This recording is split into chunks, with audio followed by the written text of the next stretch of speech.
This is something that I've really been wanting to talk about since before the fake collab. When the fake collab was announced, or not announced, but when the characters for the fake collab were announced, I kind of decided that this may be my last run with HSR guide content. And the reason I decided that, well, there's many reasons for it actually, and I'm going to be going over that in this video. There's a lot of things I want to talk about as a general update to me, my health, the channel, and kind of everything that's been going on. So let's get into it. Back in, what was it, 2023, when Honkai Star Rail released, that was my favorite gacha game. And actually, even before the release of the game, I had loved the beta so much. And a lot of people didn't really have faith in it. A lot of people thought that HSR was going to flop, which is why, as content creators specifically, just stuck with Genshin only, because they all assumed that HSR was not going to be that popular. But I was like, I knew, I saw the beauty in the game, in the systems, in the storytelling, in the Belobog arc. I saw all of that, and I was like, this is it. This is going to be amazing. And I locked the fuck in, and I played the out of Honkai Star Rail every beta, and I played it on launch, and I provided guides and just fun videos for you guys to watch, and hopefully things that have been helpful throughout your journeys. HSR, as of right now, is my favorite of the gacha games that I play, just because I don't even know how to describe it. I love turn-based games, and it really scratched that itch for me, but also the feeling that I had when I played through Belobog was unlike any other gacha that I've played, which is crazy because like you look at Genshin and you get the giant open world and you're like, oh wow, that's so cool. But dude, the Belobog story, when Wildfire kicks in the Cocolia fight, man, it really changed everything. It really did. That was it for me. But that brings me to kind of one of the bigger problems, which is that in the arcs after Belobog, I really didn't feel it as much. Save till 3.3. 3.3 had an amazing moment like that. I thought it was so sick. But most of these games, gacha games, not just HSR, but most gacha games are only fun for like a couple hundred hours if you're playing the shit out of them. And then after that, it's not as good. And HSR is the same thing. You play HSR for 100 to 200 hours. It's completely free. You don't have to worry about spending any money. But after that, it's kind of, you autoplay if you want to do your dailies and stuff, and then you log in once every 6 weeks. I live for the first few weeks of games like this, but I lose interest after. But at the end of the day, despite getting enjoyment out of these free games for hundreds of hours, I hate gacha. I hate it. I despise it. I hate what gaming has become with all of the microtransactions and monetization. And gacha, let's be real, guys, it's not microtransactions, it's macro transactions, right? You're paying $400 when you could buy a full game for 60, or I guess 80 or 90 now. But you could buy a full game experience for so much less. I think gacha games can be fun. I mean, I've been enjoying them again for the first few weeks, the first few hundred hours of them, because they can be good experiences. They're new, and honestly, they're the best of what anime gaming has at the moment, just because there just aren't a lot of good long-term anime games being funded. Now, I hope that changes in the future, but a lot of studios are afraid to go on anime, or were afraid up until the past few years, just because the only thing that was doing well was niche gacha games, and then Genshin Impact came out and everything changed, right? There are some amazing anime games. You have Persona, you have Metaphor Refantasio, you have Scarlet Nexus, I really enjoyed, things like that, but they're not, like, once you're done with them, they're done. And I think that for me, an MMO veteran, what I'm looking for is something that's going to be long-term and something just more enjoyable past the main story. The problem is with gachas is that they are all fundamentally flawed because their monetization is built into the game and how they tell the story. Each story patch is built around selling new characters rather than continuing developing the main character and getting you attached to your journey. And a lot of people really like that self-insert bullshit, but dude, if Geralt of Rivia was a self-insert, I wouldn't have liked that game half as much. And when you guys get to the end of the game, that's all there really is. It's like the same game mode, a FOMO-based event that if you don't do it in a certain amount of time, you don't get the premium currency and a story patch. And the entirety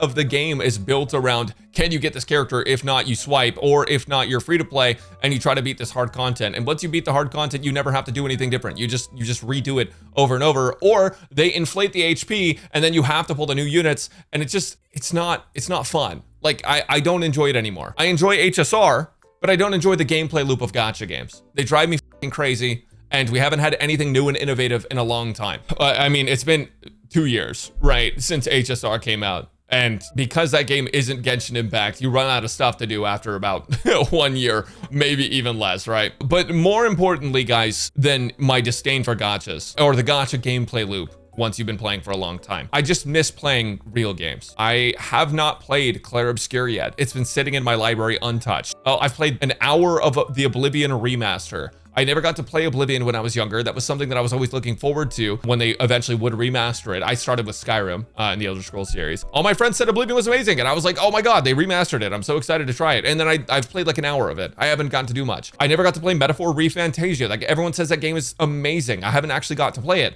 I've played an hour of Dune Awakening, which, you know, it's another MMO, but the take on MMO is completely different from a lot of other games. Monster Hunter Wilds, I played a ton of it at launch, and then I just like never got to touch it again. There's been updates, and there's hundreds of other games that I can't think of that people have cycled through and been able to play and not like had something holding them up. Now, I think if you are I think if you're just a player of gacha, it's fine. But as a content creator for gacha, I feel like I'm just waiting for the next news to drop constantly. And it's so difficult for me to sit here and wait and not touch anything else, or have to keep up with the 30 different games that are dropping news at the exact same time, all trying to compete with each other. I would much rather not feel that pressure and just be able to enjoy something that's like a fully fledged game that I don't have to worry about pulling the newest character on to do the end game content. Like, let me just play a complete story and everything. And I think that would just make me feel real good. Gaming's something I've always done, and I started as a multiplayer COD gamer. I played a ton of Call of Duty when I was younger. Honestly, I wouldn't trade it for anything because I met some of my greatest friends, and I also had some of my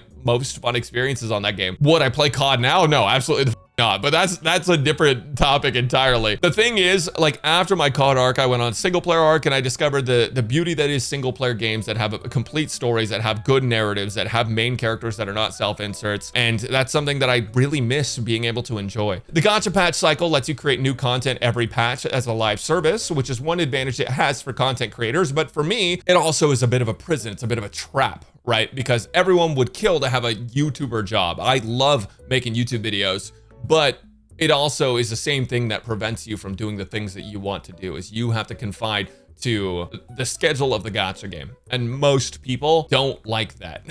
Most people wish they could have free time to not do that. Now, a lot of creators don't have this problem because they just make either drama content or they make content on games all on stream where they don't have to worry about this shit. I'm actually recording this live. You've probably noticed the chat moving. I have. Good to see you, chat. Everyone in chat, say hi. But, you know, my content takes a lot of effort to make. It takes a lot of time. It takes a lot of research. And the way these gacha patch schedules move between HSR and Wuthering Waves, it's not feasible for me to be able to make content that I really want to make. That Duet Night Abyss video that was sponsored, I enjoyed making it. I enjoyed making it so much. It was a new game, and it was something I got to give my honest opinion on, which is that Duet Night Abyss, actually a pretty good game that I'm looking forward to. But it's a lot like Warframe, and if you've already played Warframe, maybe you won't actually like it because it's not as good of movement as Warframe is. Things like that. And then I found out after I made my Etheria video, I farmed a lot of haters, but I also really enjoyed making that video. Now, I think I would have, if I got to go back and make that video again, I think I would have been a little more eloquent with my speech. I think that a lot of people don't want to listen to you, even if you're right, just because of the way you say something, right? And so, like, yeah, I could be a little bit better about it, but I enjoyed making it. It was a lot of fun. So for me, I want to make different kinds of videos, and I want to play more games. For me, that is the most important thing. So to do that, going forward, I am basically done with HSR character guides. That's all. That's it. That's the big update. I really just, you know, I still enjoy HSR's story. I'm keeping up with it. Guys, I'm already 30, 40 hours in the Emphoria storyline. If I quit HSR story right now, that's just like 40 hours of my life I'll never get back. So I'm gonna finish it, right? Like I'm already in too deep. But the thing is that right now, I'm just waiting for a single player story to be finished, and waiting for that and knowing that it's never going to be as good as something where the writing isn't about selling the characters kind of makes it not worth waiting for, in my opinion, right? Like a new patch comes out, if I have nothing to do, I'll do the story. But why am I waiting for this 6-week patch cycle between 2 different games when I could just play another fun game in between? What does that mean? It means I won't be able to get the Saber guide or the Archer guide, or I guess not those 2 because they're already done, but like Saridra or Hycelin's guide. Like I won't be able to get those done because I'm gonna be too busy locked the in on Clair Obscur, but I get to play Clair Obscur, you know what I mean? And this is very much a content creator only problem, I think, of not having enough time when playing gachas. But I don't think the problem of waiting for the next patch for having something to do is a gacha player or is a gacha creator problem. I think that's a problem that a lot of people can empathize with. I think a lot of people love Honkai Star Rail and just wish they could play it more, but there's nothing for them. There's no incentive for them to do so. And the same thing applies to Genshin Impact. Dude, the reason I quit Genshin wasn't even because I felt like the game was bad. It was because I felt like the game had nothing to offer me anymore. And now that I've played Wuwa, I go back to Genshin and I'm like, yeah, I think I made the right decision. Not because I think Genshin is bad, but because I think it had nothing to offer me, right? I think that Genshin is a great game for people that have never played games before, like Breath of the Wild, or people that are mobile game first gamers who had never played something. That's a great first experience, but it wasn't what I wanted it to be in the long run, and that's what it is. And HSR, I think, is still my favorite gacha game, but it's not what I want it to be right now, which is a game with more content and more things to do and more reasons to play it. So, you know, cutting guides out is kind of the best thing I think I can do for myself. Dude, okay, wait, hold on. I see so many people shitting on chat or shitting on Genshin. Guys, I need you to understand, Genshin has a lot of things that hold it back. But the thing is, like, Genshin, fundamentally, you cannot call it a bad game because the game has like 500 plus hours of fun content if you've never played it before, right? You can call it a bad game if you just hate the game, that's fine. But it's honestly not that shit. Like, if you guys played Genshin, if you used to play Genshin and you enjoyed the first 100 hours, I would say the game's not shit. Wait, Brax isn't bald? Yeah, not yet. Doesn't HoYo care if you stop guides? All right, so let's talk about that. Excellent question, chatter. Not paid, by the way, not paid chatter. People think that there's been a couple responses to this that I've seen. Some people watch my stream and they think I'm quitting because I'm not getting paid by HoYoverse. Other people think I'm just quitting because of the reasons that I said. And then other people think I'm just not quitting, which is fine. There's also a lot of people that think I'm on some kind of long contract with HoYoverse. I need you to understand that, like, you're not cool for thinking that I'm lying about everything. Like, you're just looking really stupid at the end of the day. There's this whole like smear campaign out against me, basically saying that like I'm paid by HoYoverse for everything. I'm on a long-term contract. I'm making bank off of these guys. Guys, HoYoverse pays me less than minimum wage. I need you guys to understand, I am not covering HSR because I'm getting paid. It made it so easy to walk away from guides. I'm not covering it because I'm getting paid. And I am getting paid per guide, that's all. But I'm not getting paid that much. Like I said, it's less than minimum wage. I'm not getting paid shit compared to my rates. HoYoverse should be paying me, I think, like 15 times more than they pay me, because that's what other companies are paying me for video. All right, I'm gonna be so real. They are paying me a 15th of what other companies pay me per video. So I never did this shit for the money. I did YouTube because it was a passion project. And then once I found out I could make it my livelihood, I was like, yeah, you know? And of course I'm gonna continue making it my livelihood so I can get money so I can live, right? That's one thing. But I never covered HoYoverse content specifically because they paid me. That was never a thing. There are sponsored videos. There are commissions they'll do, but that's not why I did it. I did it because I genuinely love the games. And I think anyone who thinks otherwise is genuinely too stupid to understand. And you know what? If you ever come around, you'll always have a space in my community, but if you're gonna be dumb, I'm just gonna ignore you. And I don't know how to help you if you're too stupid to understand that. Genuinely. YouTube is lying. He is Dawei. Right hand help us. Yeah, no, you guys want to know something? Wuthering Waves pays me. Okay, here's the thing. I actually am on a contract with Wuthering Waves. I'm on a contract with them, and I'm not afraid to say it. Right? They pay me much more than HoYoverse, and they still don't match my rates that other companies pay. But it's like it's a collaborative thing where they're like, hey, we want a bunch of videos from you. And so I'm like, okay, I'll lower my rate. That's how that works. I don't have anything like that with HoYoverse. I get a ping at 4 a.m. and they're like, hey, so if you make this guide on a character, we'll give you X amount of money. And then it's like literally pocket change compared to what these other companies are paying me. And the thing is, I was gonna make the video anyways because I liked the game and I wanted to cover it. But the thing is with HSR and HSR guides, the reason I didn't stop doing the guides sooner was because I just didn't know what direction I wanted to take with my channel. I had no idea like where I wanted to go next. What's next for Braxophone? Like what's my next content gonna be if I leave HSR? Because there sure as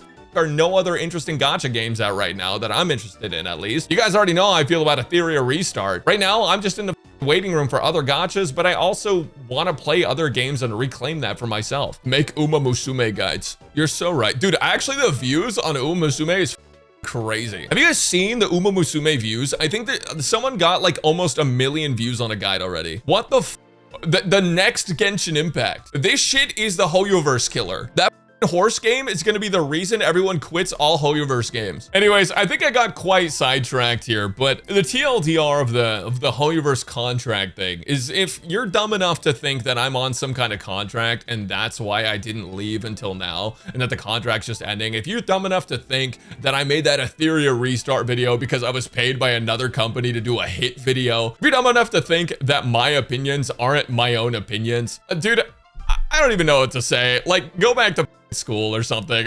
Go interact with people outside of Discord like one single time. I don't think there's any saving you if that's how you actually believe. But either way, going back to the Genshin thing, I actually don't believe Genshin's a bad game. I think the devs have made some horrendous decisions. I will say that much. They can do everything they need to do to make that game better than it was before, and I do think that now the game has been out for such a long time, they should be making improvements for the game. They're not doing it. And in fact, I think they're making the worst decisions possible. But if you are someone who's never played a anime game before or an open world game before, and you start up Genshin Impact, I will tell you, you're probably going to be wowed by the world. You're probably gonna enjoy the first like few hours, if not the first 100 hours of the game. You're only gonna hate the game after you get to the newer stuff or to the later times in the patch cycles and then realize, oh, they never improved any of these simple quality of life things that they improved with other games. But anyways, this isn't a video about Genshin Impact. All I'm saying is I enjoyed the shit out of Genshin when I played it, and I do fundamentally think it's a good game. I think the devs need to really figure their shit out though. HSR, I think, is in the same boat for me, man. I think we need some new content in HSR that's going to be interesting, and I don't know what that's gonna be. I'm not a game dev. That's for them to figure out, right? But HSR does have a lot of problems that they haven't addressed over the past couple years. I don't know why we don't have relic loadouts still. That should absolutely be in the game, by the way. If you guys do any speed tuning at all, you need relic loadouts. That shit takes so long. And you know the reason they're not adding it? I'm like 99% sure it's because they want to keep player retention up, because every single time you spend time shoveling through your relics, that is playtime that they get to count on their docket for investors. So for their stats, for their metrics, I'm like 100% sure that's actually what's happening. HSR is not turn-based anymore. It's turn, bend over game and unlimited back shots. What? But anyways, all I'm saying is that making guides has been kind of stale for me. Finding a reason to play HSR for content has not really been there. And as a player, I can recognize that the game is pretty enjoyable and you might be fine with the way things are. But as a content creator, it's my job to be an entertainer and to be a helper for people. I mean, I made an educational channel, and for me, I'm just not really enjoying doing that as much in HSR. It takes too much of my time, and I want to reclaim what I used to have for myself, which is playing these fully fledged non-gacha games. Now, does that mean I'm going to start covering all these non-gacha games on my channel? No, absolutely not. You know, I'm already going to be playing Arknight's Enfield when that game comes out, and I'll probably be covering that too. But something is going to change. I'm going to be doing more reviews of games. I'm going to be playing more games. I'm going to be talking about them in videos, and I'm going to try to keep up the same thing that I've been doing with my Duet Night Abyss video, my Ethereal Restart video, where I just try to make them a little less serious and kind of funny, but also tell you a little bit about the game. You get to know whether or not that game is worth your time, and that allows me to step outside the realm of gacha, enjoy new games as they come out, and also bring you guys new content. So I think that's what I'm going to be doing for the next little bit. But when Arknight's Enfield comes out, I'm stoked for that game. There's a high possibility that I will be playing it and covering it on this channel up until I get bored of it, because it's a gacha game. At the end of the day, it will get boring unless they add some kind of permanent PvP. And if it's gacha related PvP, then it's cooked anyways. So, you know, fuck gacha games, fuck microtransactions. I'm so tired of what's happened in this industry, man. I don't think I'll ever find a long-term game in gacha, but I can enjoy every gacha for like a couple years at a time. And I think that's what I want to do. That's why every single creator, by the way, covers every single gacha game, because none of them are satisfied with one gacha. You can talk about how good every single gacha game is forever, but that's basically all going to be a lie, because the thing is, you're going to run out of shit to do unless you have some kind of derangement where like you just really enjoy one specific gacha game and nothing else in the world, in which case, you know, Godspeed, I'm happy for you. Enjoy what you enjoy. There's only a couple people that only cover one gacha game, and it's just because people think they're really hot and they can get like viewership on it forever no matter what they do, and they don't have to put any effort in. So you know, that's like, we don't count them. They don't count. So what's next? I've already mentioned, but just to TLDR wrap all this up, I'm going to be taking a step away temporarily from HSR guides until I feel like I want to make them again, until I feel passionate about making them again, because the passion is gone and I really need passion to make those videos. The other thing I'm going to be doing is I'm going to be making more game reviews, so I'm going to be talking about those more. I just wanted to add this in. Some of the first videos I ever made were about the gaming industry. My thumbnails were shit, by the way. Like, you can't tell what the fuck is happening in this one. Oh my god. The truth about Fallout 76. The United States is banning loot boxes. This is when the Hawaiian senator was talking about them bringing up a bill in Congress to potentially do that, and it didn't pass anywhere. Activision is scamming you again. It's a video about the Destiny expansions and how Destiny nickel and dimed you. You know, shit like that. I used to make videos like that, and I kind of want to go back to it because I really hate the way the gaming industry is. I want to return to my roots. Anyways, back to the video. And as always, guys, I'm gonna give you my honest opinions on the game. I always, if a sponsor doesn't want me to post my opinion, what I do is I give them, well, it depends on what it is, right? Because if it's something where I'm like, hey, I think this is shit, and they're like, hey, can you say that nicer? You can keep your opinion, but like, you say like, oh, I don't really like this as much, and I kind of want them to change it rather than this is shit, because they mean the same thing, but one of them sounds nicer. So like that stuff I'm amicable to. But as far as like sponsors saying, like if there's a system that I think is really bad, I'm going to talk about it and I'm going to say my honest opinion. If they don't like it, I'm going to decline the sponsor, post the video anyways. That's what I always do, because the thing is, I really just, I like talking about games. I've always loved talking about games and news around games. That's been one of the biggest things for me. It's just like new games coming out, talking about them with my friends, and that's what game reviews let me do. So I'm going to be doing that. It'll let me reclaim playing video games for myself. And when new games come out that I want to hook onto, that I want to keep making content on, I'll do that. But for now, taking a little step away from HSR character guides. So what about Kuro Games?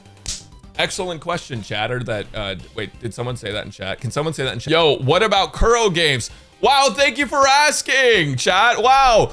Okay, so I'm glad you asked. As mentioned before, I do have a contract with Kuro Games. The subjects of the betas are NDA, but the actual contract's existence is not, right? I can tell you guys that I'm on one with them, and until that contract is done, I will continue making guides for Wuthering Waves, because I'm going to fulfill my contractual obligation. And if they want to continue to work with me, I will consider it at the time. I really do like Wuthering Waves too. I enjoy that game a lot, but guides are quite repetitive for me, and I would like to make some new different kinds of content. So I'll talk with them when the time comes, but for now I am still on that contract, so I will still be making Wuthering Waves guides until that is done. What about Zenless Zone Zero? I don't know. That game's fun to play, not fun to make content on for me. Quick, tell us what to say next. Yeah, no, I did say to chat, I said if the fake collab has no RIN, I'm done with HSR. So I guess it really manifested itself, huh? What about Etheria Restart? You're right. I need to make 3 more reviews of that game. I'm sure they'll love that. But yeah, no, guys, feel free to on this video. There's gonna be a lot of people clickbaiting this. They're gonna be like, people are quitting HSR, and it's gonna be me on the thumbnail, and then it's gonna be me looking really angry. The problem with Brax quitting HSR. Nah, no one's gonna make that. Anyways, I guess that's the update. It's a bit all over the place, but I had a lot to say and a lot to get off my chest. So maybe one of the first reviews for a game I'll do is HSR. Thinking about it.